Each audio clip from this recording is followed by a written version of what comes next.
सुनबाई, तुझं जीन्स आणि टॉप घालणं मला अजिबात आवडत नाही. तुझे असे कपडे घालण्यामुळं पकाबूर चालले आमचे बाहेर. चार लोक सगळे नाव ठेवल त्या मासनी असली कपडे घालत्यास म्हणून. कसली तुमची सून आहे असली. माझ्या बारक्या पोरग्याला सरळ गुण संपन्न सून घेऊन येतो तेव्हा बघ म्हणतो कसं डोक्यावर पदर घेऊन वावरत्या घरात ते. तुला कळत नाही कसं राहायचं ते. साडी घातल्यावर घरातली इज्जत राहत्या. सासूबाई हे घ्या चहा. सासूबाई हे घ्या जेवण. ही शुगरची गोळी आणि ही बीपीची गोळी आहे. वेळेवर खावा. मी ऑफिसला चालले. लंच ब्रेकमध्ये तुम्हाला कॉल करते.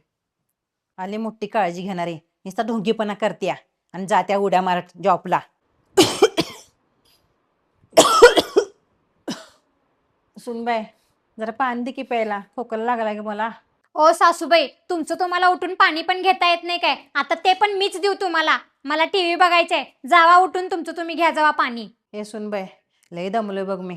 मला लय भूक लागल्या. जेवाय वाढ की. ओ सासूबाई, मला भूक लागलेली, मी बाहेरने पिझ्झा मागवून खाल्लाय. तुमचं तुम्ही बनवून खावा जावा तुम्हाला भूक लागली असली तर. सुनबाई, माझी तब्येत बिघडल्या ग. मला जरा प्यायला गरम पाणी देतेस काय? ओ सासूबाई, बघल तेव्हा तुमची तब्येत बिघडलेली असत्या. हे दे ते दे नुसता माझ्या मागं लागलेला असता. किर किर किर किर किर. जावा उठा जावा तुमचं तुम्ही घ्या जावा. ढोंगी कुठली. अगं बाई, सासूबाई झोपल्यात. सासूबाईची बहुतेक तब्येत बिघडली.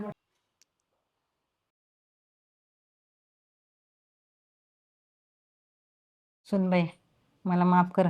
तुझ्या कपड्यावरून मी तुला बोललो बघ. संस्कार कपड्यात नसतात ग, ते वागण्यात असतात.